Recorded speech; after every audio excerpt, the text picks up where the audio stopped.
And we are welcome back to Real Talk for Heather and Andres, where we talk about the moments nobody trained for, but everyone eventually faces. And today we're putting you guys in the hot seat. Let's go. This is our What Would You Do real estate edition because the situation is happening every single day. And how you respond can change your career, your reputation, and your peace. So, as you're listening, don't just nod along, put yourself in the side of the story. Ask yourself honestly, what will you do? All right, let's set the scene. Let's go. Let's go. All right. Real Talk family, this is one spicy one. This isn't theory. This is happening right now in real estate offices, kitchens, group chats, across the country, anywhere. Put yourself in the situation and ask yourself, what will you do? Okay, so let's break it down. You're a real estate agent. You've been working with a first time buyer for 6 months. You've shown them 15 homes, submitted 3 offers, held their hand through inspections, appraisal anxiety, all of it. Finally, you get the call from a listing agent. Heather, your client's got the house. You're celebrating, you're relieved, you're proud. But then, 2 days before closing, you get a notification. Mm, Boom. And your client said, they say, hey, I wanted to let you know my cousin just got his license. And we decided to use him so we can keep the commission in the family. They ask you to release the transaction after you have done all that work. So, what would you do? Hmm, that's a good question, Heather. So, from the So, look of the story, you've done all the work, and they knew all along their cousin was getting their license. Assume they knew that, and then in the nick of time, right before you close, magically they have their license, and they just want to basically gift their cousin the closing and the commission. Is my understanding of the story. yeah, the man, and this actually taps into a little bit of what we talked about last Thursday, where the friend asked for a discounted on the commission. Now, in this scenario, they want to use their family member to keep the commission within the family. I don't know, Heather. This is the tough one because so far in 2 days before closing, if everything else has happened accordingly, financial was approved, there was no contingency in place to be able to cancel the contract.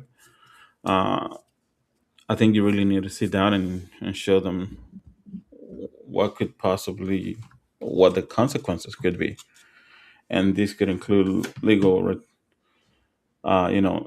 proceedings from the seller at this point to keep the commission and even get reimbursed for other expenses in the area because it's so far into the contract. Right before closing, there was no contingencies that something didn't happen in order to cancel this contract so far in. So it's a tricky one.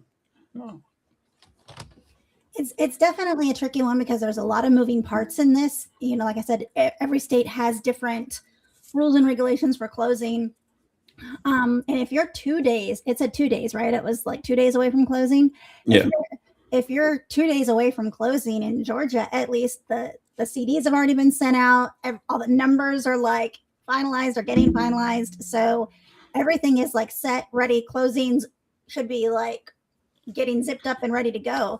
And if all of a sudden last minute you want to like, swap-a-roo your agents, there's a lot of stuff that has to be changed on that. It's not as simple as like, oh, we want him to be there instead of you. There's a lot of paperwork that goes into that. There's a lot of brokerages now that come into play that are going to be like, hey, what's going on? Why are you changing? yeah. Especially if they get the clear to close already. Mm-hmm. Imagine that they get the clear to close 3 days before, and then the next day they tell you they want to cancel. Like I don't know. This is something that you got to sit down and look at the big picture, right? A lot of people when they come into a transaction, they're looking at what they're going through on their end. and they forget oftentimes that there's another side to the table. What are the sellers doing to get to this point? How long did they have the property on the market? Are they contingent on selling this property to move into the next property? We mentioned this last week, right?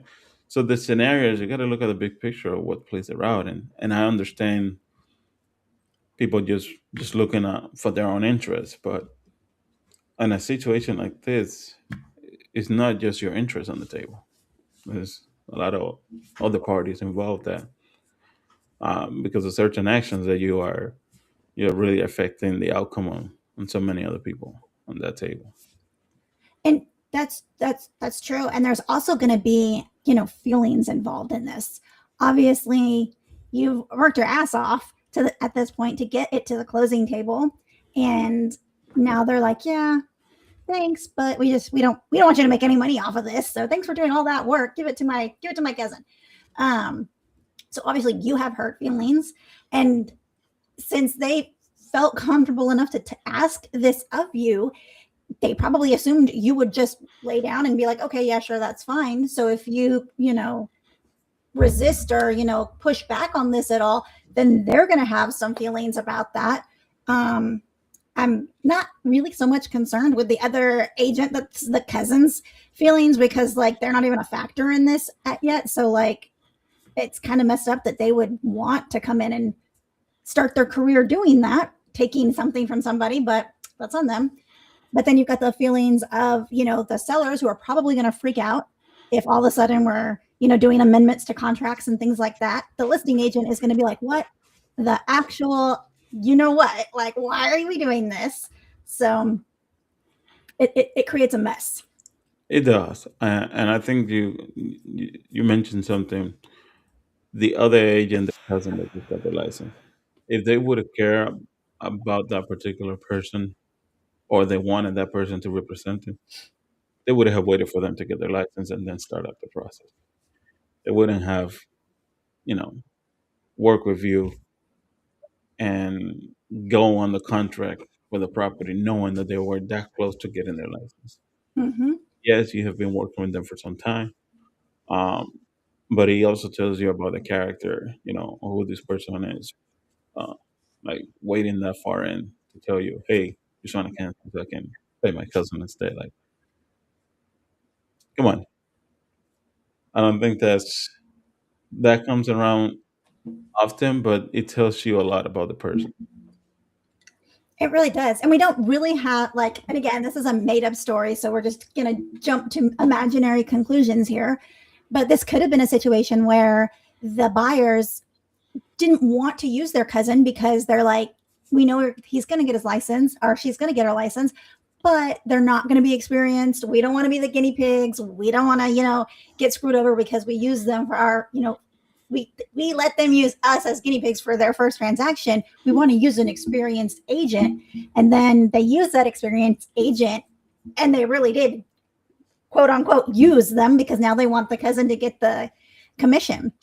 And it just seems like if they didn't want to use the inexperienced agent who just got their license for the deal, to me, like scenario in this that could have maybe been helpful for everybody is that agent, even if they weren't licensed yet when this transaction started, could have contacted, with permission of the buyers, obviously, the buyer's agent, and been like, hey, I'm so and so, I'm the cousin of your clients, I'm getting my real estate license, could I shadow you on this deal so I could learn from you, because I'm new to this, I don't know how to do it, and I think it'd be awesome to work with you on my cousin's property.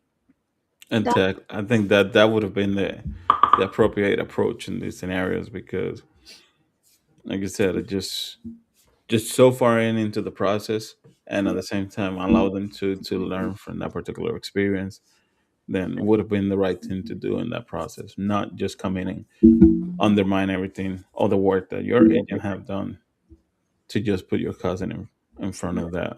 I think that's, I don't know. I don't know. I don't have the word to say that. I just really would not appreciate that particular scenario. it's definitely one I am sure somebody somewhere has faced. Even though it's a made up one for today, I'm sure there's been a very similar scenario that somebody um, has faced. And I think everything goes back to legalities and looking at your contract, going over the contract. What does the contract say? What are reasons why you can terminate and what are reasons why you can't terminate? Is there a period where you can't? Is there a protection period in your contract? So do you have like a 90-day, 120-day protection period in your contract? But again, if they're asking you to just release them, what does the contract say about that? So when all else fails, if you don't know, go talk to your broker. Go ask your broker and see what your broker says. Yeah. And if it's before we submitted any offers on the property, and I haven't showed them the property that they want to purchase, by all means, here you go. You can terminate the contract. You can have no problem doing so. They can terminate the contract at any time. But so far into the transaction, yeah, it's one of the things. One of the questions we had: would you continue to fight for your commission? Uh, you know, would you walk away to protect your peace? I think these are questions. Uh, of course, you put the work in, you put the time in, you help them out the best you could. Like 2 days away from closing, everything is aligning with you and everything that you have done as a professional to help them. So most definitely, you have to, you know, keep fighting for that.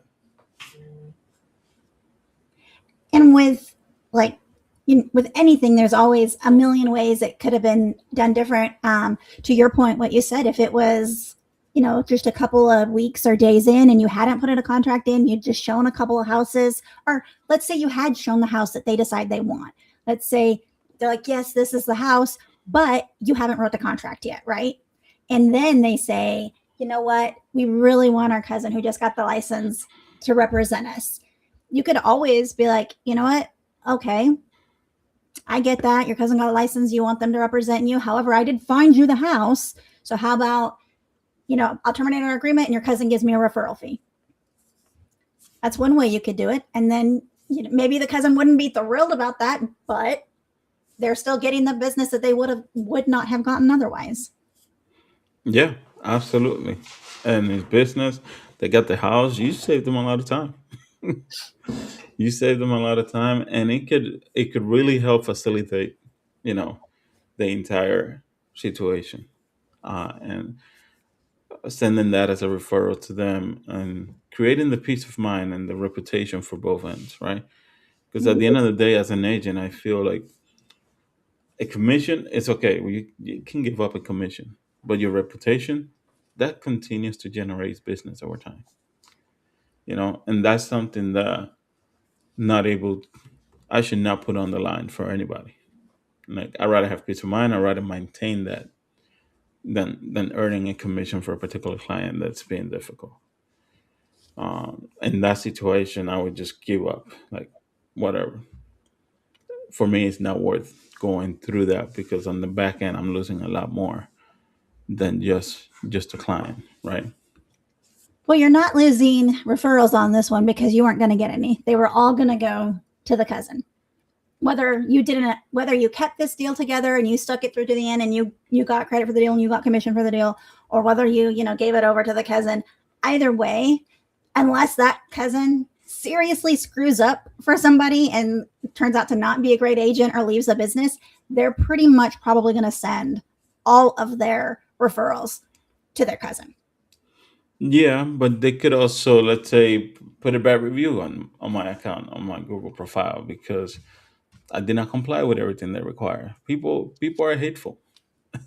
People tend to do things just out of spite, and in some cases, I rather just not get anything at all, right? Right. Including a bad review or comment, because down the road, it's not just who are they going to refer me; it's who else is reading what they think of me.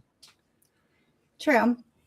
So there's a lot to really kind of consider when you're doing this. So if you stick it, so kind of like if you stick it through, if your broker's like, no, we're in this to win this, we're 2 days out, you're not going to be released from this contract, and you're in it to win it, then yeah, you're looking at, possibly them being angry, them writing you a bad review.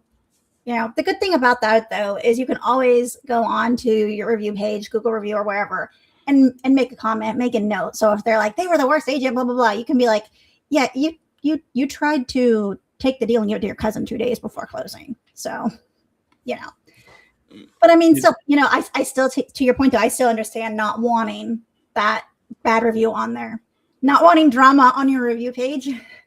right? And some people just like the drama everywhere. I don't like the drama. I don't. I keep it simple, straight, forward. That's me at all times. So let's look at it from the other side, and it's hard to do. It's hard to put yourself in the buyer and seller shoes when you're the agent because your mindset is think like an agent. But let's flip it, let's put ourselves as those buyers. And we, not they, see, there we go again. We really want our cousin who just passed his real estate exam and got his license to have his first closing and it be in the family. And would we ask our agent who's done all this work for us, who's held our hand, who's been there when we were fighting with our spouse about which house to choose, when we were freaking out over the inspection report, when we didn't think that we were going to get all the contingencies for the loan met, like when we were just freaking out and they were there? Would I ask? No, I wouldn't. I personally wouldn't. As a buyer myself, I would just let somebody else in the family have that option. Allow him to represent them in their transaction. I respectfully feel like I'm, like we've mentioned, too far in. Like we've worked so hard to get to this point, only to cancel and take 5 steps back. If we're excited about this property, I'm already making plans. I'm already moving myself in mentally. I'm already in the house. Uh, to be that close and then cancel this, what is the likelihood that the seller is going to want to do the transaction again with? Yeah. Now I may lose the house that I already envisioned, that I already planned for, that I already furnished, you know, in my head and with the family. There's so many things that are happening on the back end because this is their dream home, and now to take a step back and start over again, I don't think I wouldn't do that. I certainly wouldn't do that to my wife. I wouldn't do that to the kids, just because I want to help my cousin get his first transaction. I respect my cousin. I wish him luck, but as a buyer and as the well-being for my family and everything that is happening for us at that moment, it's not something that I would certainly do. Yeah. And it's kind of like, you wouldn't go to a car dealership and pick out your car and then go through all the process with the dealership and the sales guy that's there selling you the car and then get ready to sign the line on the line to buy this car and be like, oh, but you know what? In another state, I have a cousin who works for a car dealership, and I really want him to get credit for this sell. So, can he get set credit for the sell instead of you? Like, you can't do that. They would be like, you can get the F out of here, is what you can do. So, what would make it any different in real estate? Yeah, I don't. It just wouldn't. I think it all depends on the character of that person, right? On the buyer, like what are you trying to accomplish exactly? What was your goal going into this transaction, really? If you Do you really want to get this house or not? Or you just looking to give your cousin a transaction? Like, what's the point behind this transaction? Because if it's to get into your dream home, you're 2 days away to getting that done. If it's, of course, to give him a commission, then yeah, then you're looking for any reason to cancel that contract and starting over. Have you personally, Andres, ever had a situation close to this or know an agent who had a situation close to this? Not yet, not yet, but I have no doubt that that's something that will come up. Uh, in this career. I think these are scenarios that we think is not going to happen until we're in the middle of it. We never consider scenarios like this happening to us personally, but all of a sudden we're in the middle of it. Whether as an agent, um, as a buyer, if you're looking at a different angle, you're like, okay, so would that make sense to, like I mentioned, like if I have so many things involved, it's not something that I personally would consider. But then again, you never know. You never know until you're in the middle of it, and I think this is great that we bring this up because it kind of makes you think about what you have going on and better prepare you or take actions beforehand to not for it not to happen. Like Yeah. if it's allowing your cousin to represent you, then by all means wait until they're ready to be able to represent you. Don't jump into a transaction because you love this house, but at the end of the transaction you want somebody else to represent you. That's not how it works. That's why the contracts are in place, right? The contracts are in place to protect everyone, to protect the buyers, the sellers, and both agents and brokers, right? Hmm. And and that's exactly it, because you don't want these type of situations to be a normal in the business, in the industry. Just imagine you jump in with the transaction with somebody, and halfway through you jump with somebody else, and what's the point of that, That's very, very wishy washy. right? And that's exactly why we have all these things in place and regulation is to protect everyone involved. I think buyers nowadays make they question, why should I use an agent, why should I do that? And the reality is there's a lot that goes into it. You want to protect your best interest at all times. I'm wondering, like, with the buyers in this story, if they just didn't care or if maybe they didn't understand. I mean, it kind of seems like they just didn't care. But I think a lot of this can be explained too. We talk about that a lot, about explaining the contract and making sure that they understand completely the ramifications of every action from putting in that first offer to the closing table.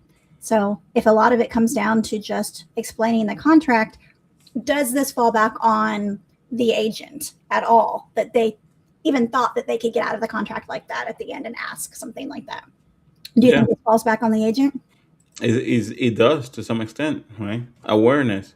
If the person is not aware of the entire process and the due diligence and everything that comes through that transaction, then of course they think they can get out at any time. Of course they think that they can do whatever they want throughout the process, because they're not aware of what each step of the process means and the time frame that they had to get certain things done, including canceling that contract, right?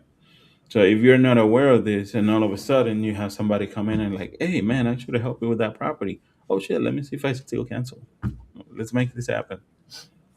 And whereas somebody that is aware of exactly what's going on throughout the process, they'll be like, you know what, I'm not able to make that happen anymore. We are 2 days away from closing. At this point, we already put everything in line to make this deal happen, close on time. We're excited for closing. Um, Tell you what, if I see or I know of anybody else that's looking to buy or sell, then I will definitely introduce you as my cousin to be able to help them out. You know, and that conversation is handled right there on the spot, a lot more differently than somebody who's on the clouds, just unaware of everything and think that they can cancel and nothing else will change. Yeah. I think it's just an awkward conversation. Like, if you are at that point, it's an awkward conversation you're going to have with your client. And, if your stance is no, you're going to push back and you're going to be like, nope, we're in this to win this. We're going through the closing and that's, what's going to happen. Then that's a conversation you have to have with your client. And my goal as an agent is always to make the closing table a happy place. I don't ever want there to be regret at the closing table. And I can say there have been several like heated closing tables because of how the two sides, did not mesh on this. Um, and like I said, there's a lot of emotions, a lot of feelings that come along with buying a house. But if the goal is always to make the closing table a happy experience, it's your job as the agent to make sure that all through the transaction you're explaining things, they're understanding things, you're anticipating the questions that they don't ask or they don't know how to ask. And again, nobody's perfect. Everybody's gonna, miss things, miss signs, but the more communication you have with your clients, the better. Yeah, it's a moment to celebrate, right? That's what I think of the next step in that process. You get into the closing table, you get in your keys. It's a moment to be grateful, to celebrate your accomplishment, to turn around and look at yourself and be like, damn, you know, freaking did it. Especially first time homeowner. Uh, we don't always understand the journey of how they got to that point and what that means to them, right? So as an agent, it's important to, I think, to understand that in the process of the transaction so that you can make that moment even more so, more special, you know? Oh, another thing then that you could do would be, how you were saying, Andres, you're like, I don't want the bad reviews. I don't want them to go on and put like they held me hostage as their clients and forced me to buy a house with them. One thing you could do, just throwing this out there, would be you could tell them, hey, why don't we do this? Maybe this will make everybody happy. It's a compromise. How about I write your cousin a referral check. I give them a referral off this deal, and they can come to the closing with us and shadow the closing and experience what a closing would be like. And technically, it would be their first closing because they are getting a referral fee off of this. So they can still take that picture at the closing table. They can still post on social media because technically they, referred the deal, even though they probably didn't because you were working with them way before their cousin got the license. But it is something that would kind of help band-aid It the situation. it sounds like they're just trying to get some more money back. Like really, if it comes to that, what other ways can you get that money? Yep. You know, because if they're just looking for their friend to cousin to get a commission, and that would be nice, right? Not have any part whatsoever in any transaction, not even know that your cousin is doing a transaction until you get your real estate license. Oh, by the way, I'm closing in a week. Do you want a referral check? Must be nice. For real. I got a lot of cousins. So where are they? Exactly. So I think it's just, I think it really comes down to the character that you're working with. Like, if they don't respect you enough as an agent to be able to say and hold your ground and vouch for you and pay the commission that you entitle, then it really tells you a lot about the person that you've been working with, Mm-hmm. and how much they respect everything that you did for you, and if they would respect you, if they trust in everything that you did for them, they wouldn't be asking those questions. If you show them the value that you put on the table, they would not be asking for you to send a referral check to a cousin that just came out of nowhere and got a license. It really comes down to the value that you bring on the table for them, and for them to respect you enough to hold you all the way through as your agent, as their agent. And then if it's somebody shady that just looking for ways to get a cutback, then you know give that commission, give that referral, and that's it. That's somebody that I would not look forward to working with, and probably anybody that person refers me either. So I will leave it as it. Yep. And we are at the top of the hour. So that leaves us asking you guys, what would you do? Would you fight your would you fight for your commission? Would you walk away? Did you educate them earlier? Or uh, change it to the game?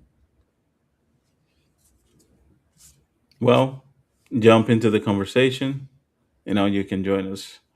Leave your comment on the video. Tell us what you think and why. And man, let's have some fun with this. Because when it comes down to it, how you handle this moment says everything about the kind of professional that you are. And trust me, your answer, and here's the truth, your answer might surprise you. But there is no right answer, no wrong answer. There's just your answer. That's it. the one that lines up with your values, your boundaries, and the kind of professional you want to be known as. And when you think about it, it doesn't just test your personal skills, it also tests your business skills. And they review your leadership. So And that's why this is Real Talk. let's go. Let's go. We'll see you in the comments. Please let us know what you think. Don't forget to drop your opinion, like, share, follow, and subscribe. If you drop your opinion in the comments, we'll make sure to reach out and like you guys on social media. And if you want to be a guest here, let us know. We'll be happy to, put your application in, join us here on next time. What would you do? Or our other segment, Am I the? So it'll be fun.